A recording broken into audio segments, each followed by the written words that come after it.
Que a graça e a paz do nosso Senhor e Salvador Jesus Cristo esteja conosco em mais esse maravilhoso dia, para que nós possamos refletir em mais uma passagem contida, lógico, nas Escrituras. E como sempre eu trago aqui uma reflexão antes de nós orarmos e entregarmos esse momento ao Espírito Santo para ele nos encher com a sua sabedoria. E que acima de tudo, acima de entendermos a palavra, que nós possamos praticá-la. Como as realizações e a posição social antes da nossa conversão pode ter influenciado no seu conhecimento espiritual atual? Será que o que você era antes de se converter, antes de aceitar Jesus como o Senhor e seu Salvador, tem influenciado a pessoa que você é hoje diante do teu Deus? O que significa considerar algo como perda em relação à busca do conhecimento e do crescimento através de Cristo Jesus? Como que nós podemos priorizar o nosso relacionamento com Cristo, ao passo em que nós priorizamos o nosso relacionamento com as coisas do mundo? Existe essa possibilidade? Você acha que consegue conciliar as conquistas do mundo com o teu relacionamento com o nosso Senhor e Salvador Jesus Cristo? De que maneira que nós podemos nos desafiar e reavaliar as nossas próprias propriedades, aquilo tudo que nós temos, tínhamos ou éramos, e valorizarmos as nossas vidas espirituais, o nosso relacionamento com o nosso Senhor, o nosso Salvador Jesus Cristo? Como fazer isso? Será que você deve abrir mão de alguma coisa? Ou será que você ainda conduz a sua vida espiritual sem abrir mão do seu antigo eu? Sem abrir mão daquilo que te custa? Você já abriu mão daquilo que te custa? Ou você continua a persistir, permanecer com as mãos arraigadas naquilo que você tanto prioriza e naquilo que você tanto diz: eu me orgulho de mim? Se você puder, vamos orar e vamos deixar que o próprio Espírito Santo ele nos permita e fale conosco, nos permitindo o entendimento necessário para conduzir as nossas vidas de acordo com a vontade dele, não de acordo com a nossa vontade. Oremos. Grandioso Deus, amado Pai, graças te damos, Senhor, diante a tua presença. Graças te damos, Pai. Somos agradecidos porque nós não merecemos a tua presença. Ainda assim, diante de tanto amor, o Senhor nos separa e nos proporciona esse momento de reflexão diante da tua palavra. Te agradecemos, Santo Deus, porque até aqui o Senhor tem nos ajudado, o Senhor não tem deixado faltar nada. O Senhor tem cuidado carinhosamente de nós. Paizinho eterno, nos guie pelas tuas veredas de justiça, porque sabemos que em toda a tua vontade há um propósito para as nossas vidas. E que se nós estamos aqui hoje, é porque há um propósito para isso. Fala conosco, Pai, profundamente. Que nós possamos nos esvaziar de nós e nos encher do teu Espírito Santo. Que nós possamos transbordar da tua graça e do teu amor e ajudar a encher o cálice dos irmãos que necessitam. Que não seja o homem falando, mas a tua palavra, Pai, a tua vontade sendo praticada e realizada nesse momento. Acima de todo o desejo do nosso ser, do nosso coração, nós te pedimos, Pai, que seja feita a tua vontade nas nossas vidas sempre. É o que nós oramos e assim já te agradecemos, em nome do teu Filho Jesus, que vive e que reina para sempre. Amém.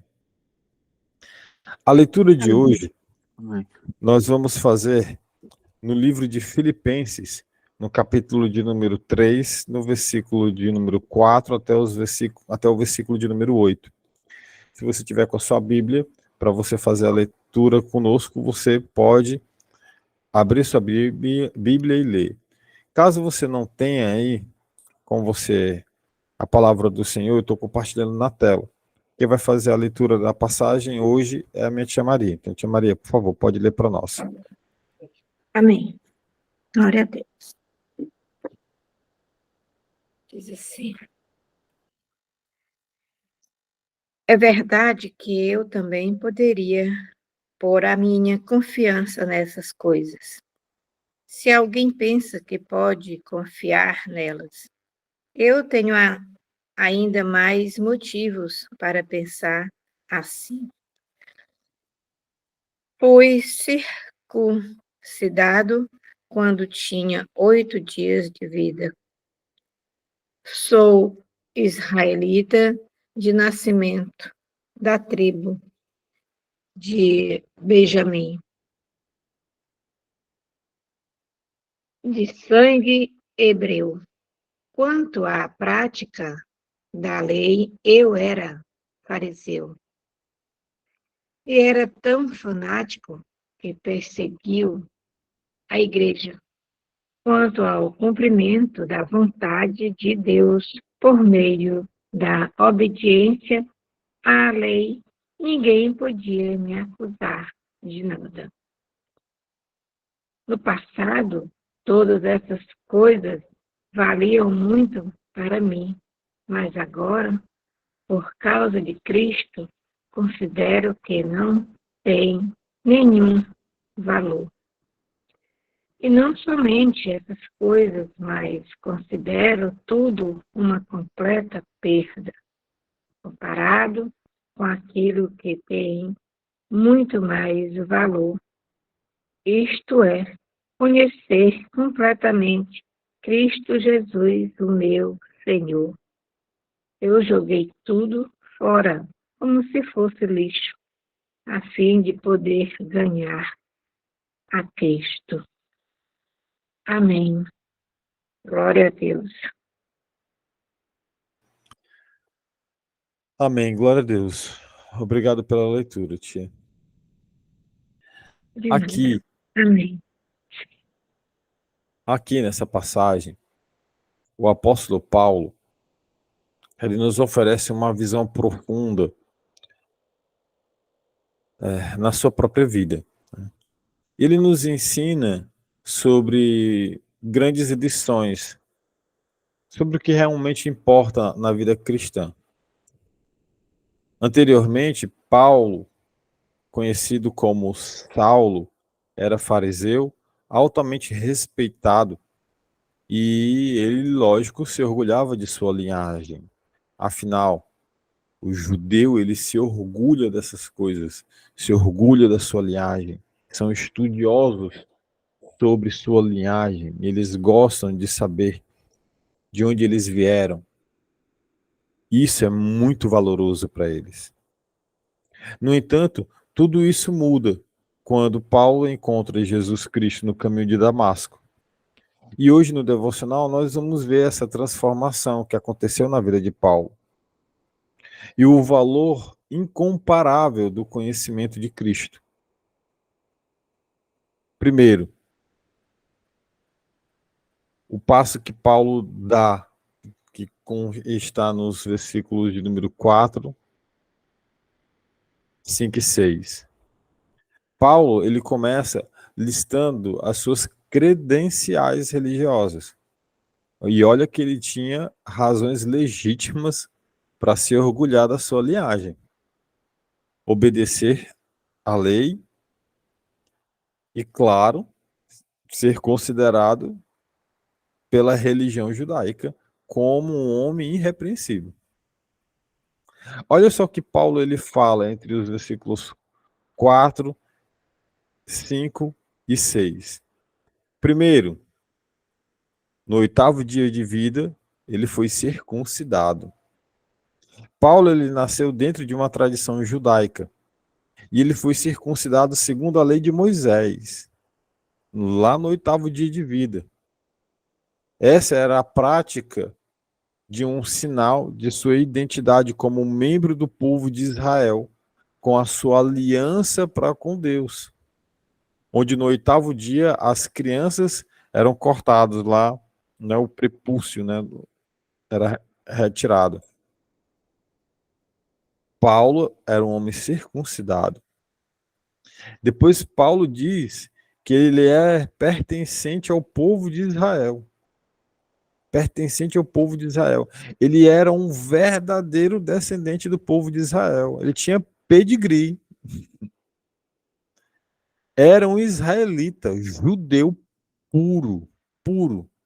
O que, o que pretendia que ele tivesse aqui, nessa indicação, uma linhagem judaica autêntica, o que era muito valorizado na cultura judaica. A cultura judaica, ela valoriza demais essa relação de ser pertencente, de ser puro, de ter nascido em uma família pura judaica. Paulo também diz que ele é pertencente à tribo de Benjamim.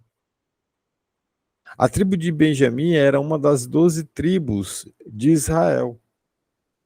Essa tribo, ela foi especialmente valorizada, especialmente estimada, porque foi a tribo do primeiro rei de Israel, Saul. Olha só a linhagem, só nesses 3 pontinhos aqui, quem que era a pessoa de Paulo. Depois ele afirma ser um verdadeiro hebreu. Eu sou um verdadeiro hebreu. Eu sou hebraico, tenho pedigree, não há ninguém que possa falar um A de mim a respeito da minha linhagem. Isso aqui, ser um verdadeiro hebreu, significa que Paulo era hebraico de nascimento e de criação, o que indicava uma forte conexão com a tradição cultural dos judeus. Depois ele fala que, quanto à lei, a lei de Moisés, ele era fariseu. Paulo, ele pertencia a um grupo de fariseus que eram conhecidos por sua grande obediência à lei. Grande obediência à lei. Paulo estudou em uma das maiores instituições da lei existente na época. A, a maior faculdade, a melhor faculdade de Paulo estudou ali. Paulo, ele foi cuidado aos pés de Gamaliel, um grande estudioso da época, um homem que todos tinham e veneravam.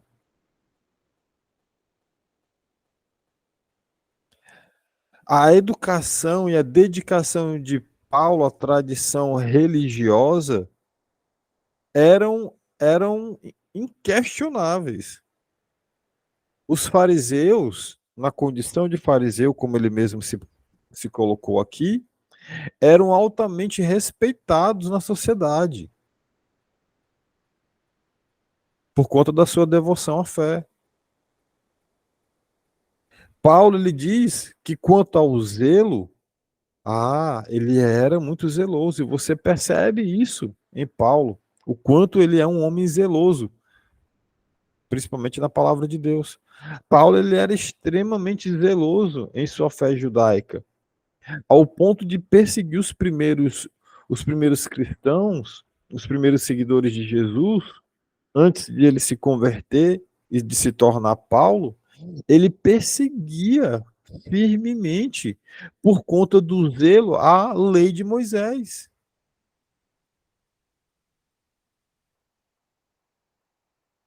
Paulo acreditava, claro, inicialmente que estava os seguidores de Jesus desviando-se da verdadeira fé. E por esse zelo ele perseguia a igreja. Daqui ele fala, perseguidor da igreja. Antes da conversão, Paulo ele perseguia os cristãos, mandava prender. Paulo ele é conivente com a morte do apóstolo Estevão. Ele está ali no meio, ali, enquanto o Estevão é apedrejado.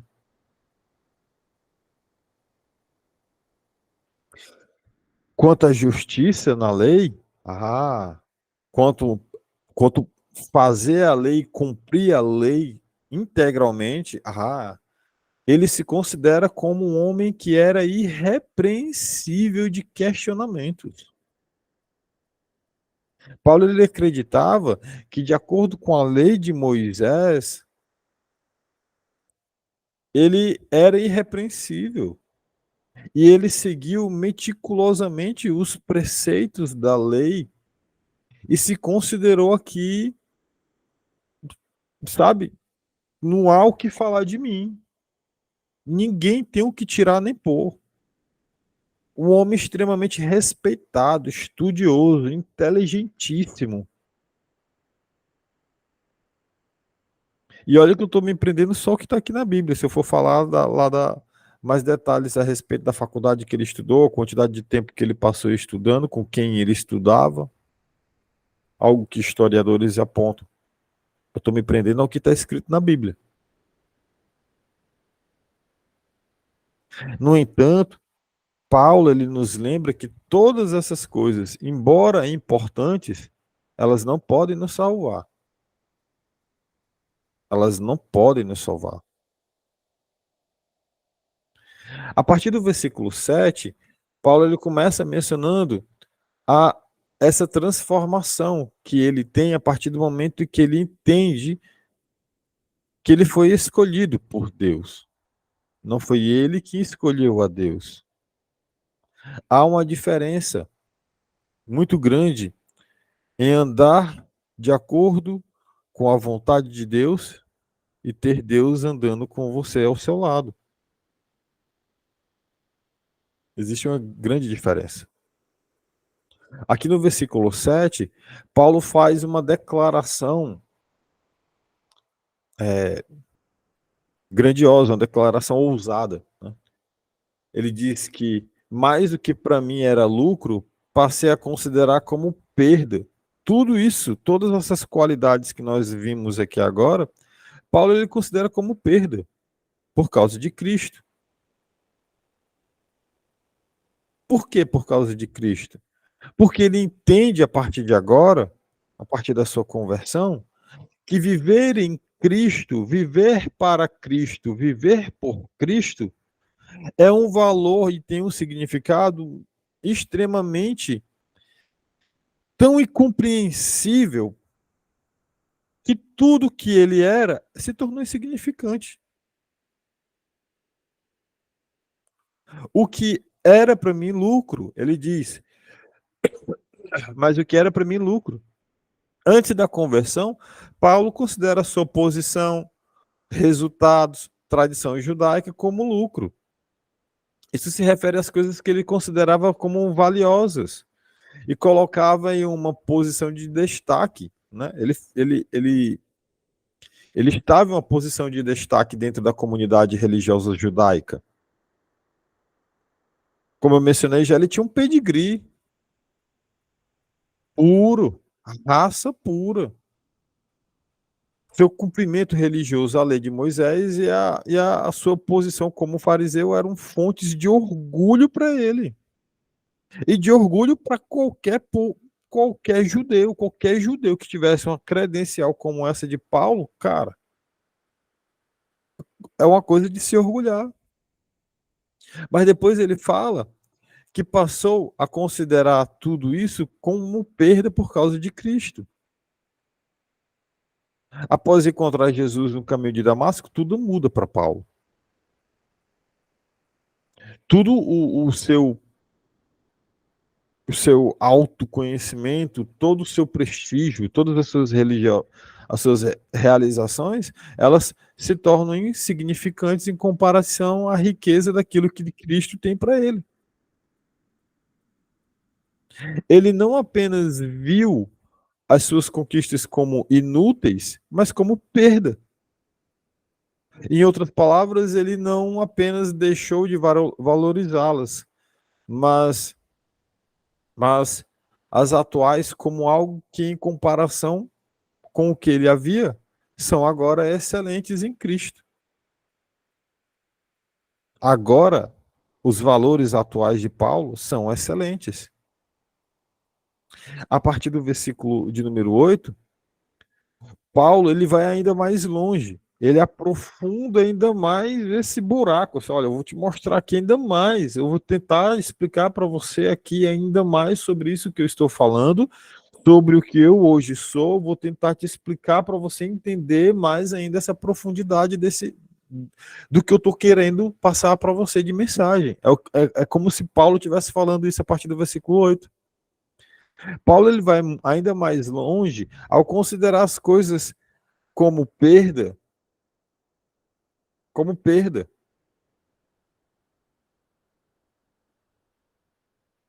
Ele percebeu que a verdadeira riqueza espiritual é conhecer Cristo profundamente. E não todas as técnicas e conhecimentos que ele tinha, dos estudos que ele tinha feito para trás.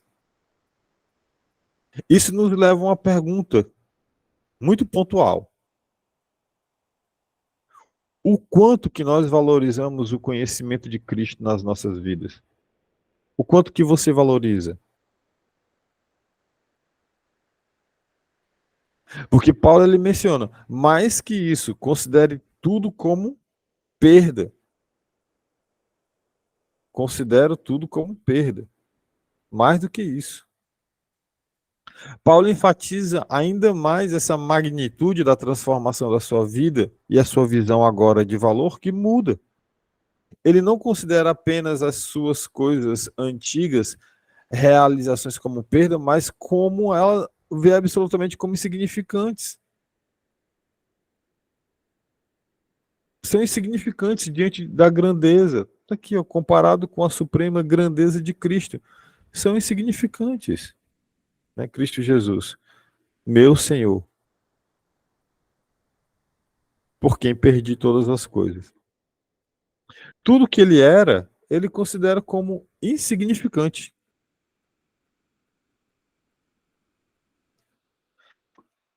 É incrível isso, né? Imagina só você passar 4 anos estudando numa universidade, passar 8 anos estudando numa universidade, passar a vida inteira estudando em uma universidade, e você olhar para trás e achar que tudo aquilo, você considerar tudo aquilo como esterco. Foi isso que Paulo viu. Lembrando, ele não está dizendo que não eram coisas importantes. Ele está dizendo que agora, em comparação com o que ele tem em Cristo, são insignificantes. Comparado com a suprema grandeza do conhecimento de Jesus Cristo, são insignificantes.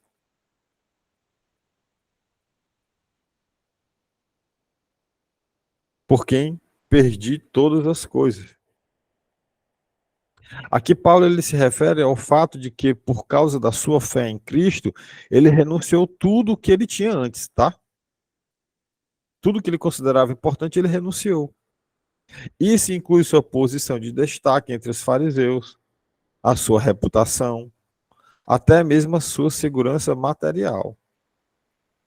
Até mesmo a sua segurança material. E aí, por fim, ele diz: eu as considero como esterco. E ele diz: eu as considero como esterco. E é incrível achar isso, né? Paulo ele usa uma linguagem forte aqui. E até impactante, para expressar a absoluta desvalorização das conquistas que ele tinha.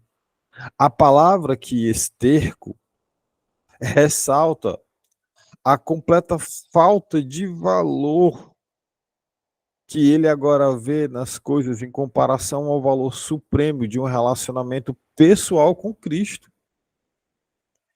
Esse versículo ele destaca a centralidade de Cristo na vida de Paulo, na sua teologia. E Paulo enfatiza que o relacionamento com Jesus é um tesouro mais valioso e precioso que alguém pode ter.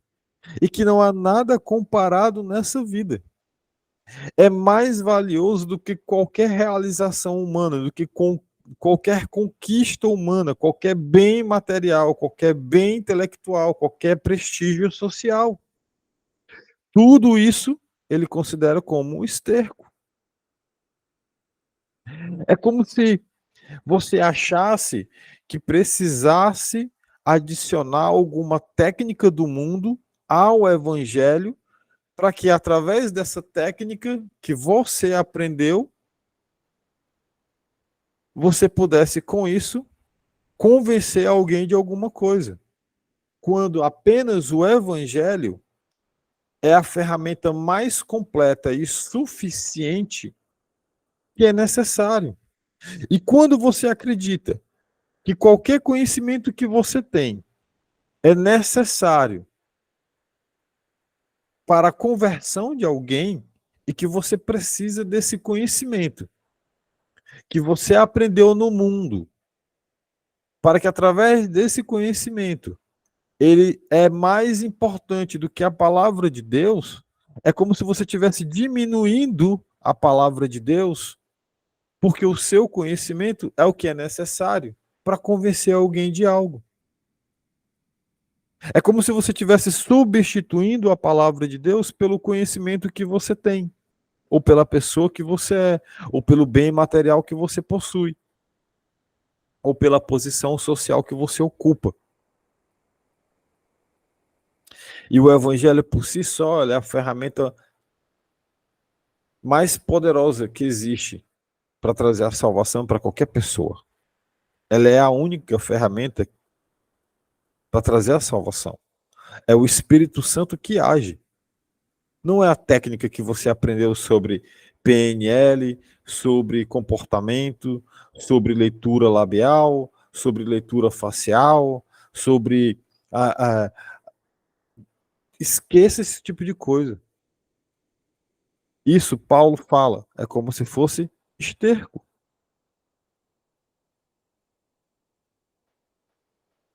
Essa perspectiva contínua de ser uma fonte de inspiração e desafios para os cristãos de hoje. Entender que o evangelho puro e simples, é mais do que suficiente para que haja salvação, para que a palavra ela possa ser disseminada.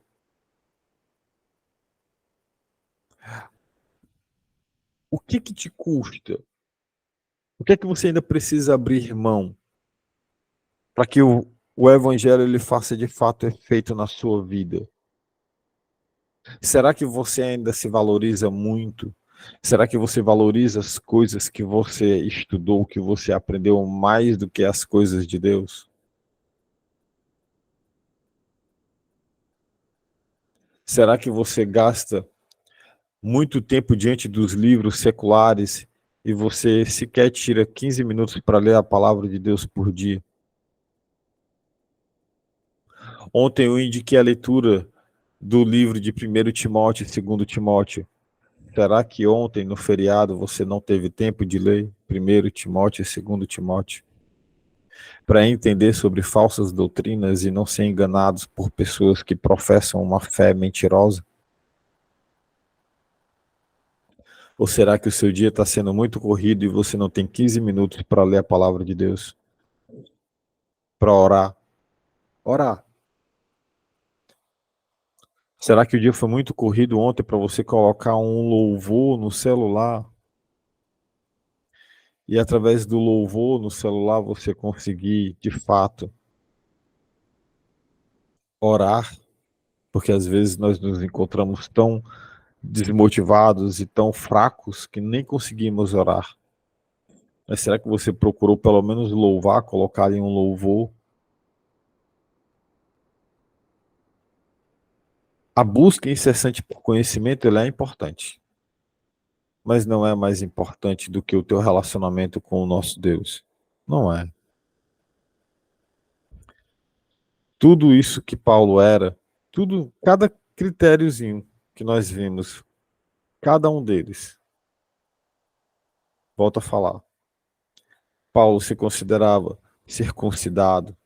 Paulo era circuncidado, pertencente ao povo de Israel, da tribo de Benjamim, um verdadeiro hebreu. Quanto à lei, era fariseu, estudioso da lei, zeloso, perseguidor da igreja. Quanto à justiça da lei, irrepreensível. Você viu minuciosamente cada um desses pontos aqui que Paulo cita sobre si próprio. E o quanto ele menciona que tudo isso é esterco. Que o Senhor possa te dar o entendimento necessário para que nós possamos entender que nós não somos absolutamente nada sem Ele. Que nós possamos diminuir para que Ele cresça. Volto a enfatizar. Estudar é importante, mas não é mais importante de forma alguma. Nunca vai ser mais importante do que ter um relacionamento íntimo com Deus. Nunca vai ser mais importante do que isso. Que o Espírito Santo ele possa iluminar o seu entendimento, tirar as escamas e falar ao seu coração e você possa entender verdadeiramente tudo isso aqui que foi falado, tudo que foi pronunciado. Deus ele quer um relacionamento mais aprofundado com você. Mas o que falta você abrir mão? O que falta você considerar como esterco diante a supremacia do agir e do amor de Deus na sua vida? O que falta? Vamos pedir em oração ao Espírito Santo que nos revele isso. Então, se você puder, curva sua cabeça e vamos orar juntos. Bondoso Deus, amado Pai, graças te damos, Senhor, por mais esse maravilhoso momento diante da tua palavra. Obrigado, Senhor, porque até aqui o Senhor tem nos ajudado. Nos guia, Pai, pelas tuas veredas de justiça. Nos guarda. Nos permite, Senhor, estar contigo a cada dia, diante de ti, irrepreensíveis. Obrigado, Pai, pela tua maravilhosa palavra, por ter falado tão profundamente conosco em mais esse devocional. Obrigado, Pai. Obrigado por ter nos revelado mais uma vez a magnitude do teu poder, do teu amor. Obrigado por se importar tanto conosco, por nos trazer uma palavra de exortação, nos mostrando que nós precisamos ter um relacionamento ainda maior contigo e que precisamos abrir mão daquilo que mais nos custa, porque diante da grandiosidade do relacionamento que nós podemos ter contigo, isso é esterco. Obrigado, Pai. Em nome de Jesus, obrigado, porque até aqui o Senhor tem nos ajudado. Obrigado, Santo Deus, por cuidar de nós, por prover o pão do nosso dia de hoje. Mais uma vez nós te pedimos, Pai, cuida de nós e provê o pão do dia de hoje. Nos guie pelas tuas veredas de justiça. E que, acima de tudo, Senhor, seja feita a tua vontade nas nossas vidas. É o que nós oramos e é o que nós já te agradecemos. Em nome do teu Filho Jesus, que vive e que reina para sempre. Amém. Amém. Amém. Amém.